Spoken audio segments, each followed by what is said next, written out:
তখন আমি বাজারের মধ্যে দাঁড়িয়ে হঠাৎ দুটি বাচ্চা গুটি গুটি পায়ে আমার কাছে এগিয়ে এলো।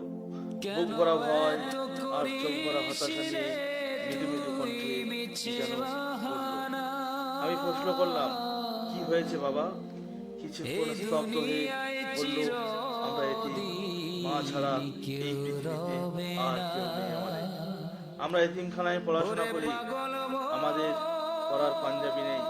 একটা পাঞ্জাবি পরি সব সময়, একটা পাঞ্জাবি কিনে দেবে? এই কথাটা শোনার পর আমি বাকরুদ্ধ হয়ে গেলাম আর মনে মনে ভাবতে লাগলাম, অনুভব করতে লাগলাম যে তাদের জীবনটা কত কষ্টের, কত কঠিন, কত বৈচিত্র্যময়। ততক্ষণে আমার দু চোখের কোণে জল চলে আসলো পাঞ্জাবির দিকে। দেখলাম তার পাঞ্জাবি পিছনের দিকে ছেড়ে খান খান হয়ে গেছে, পরার মতো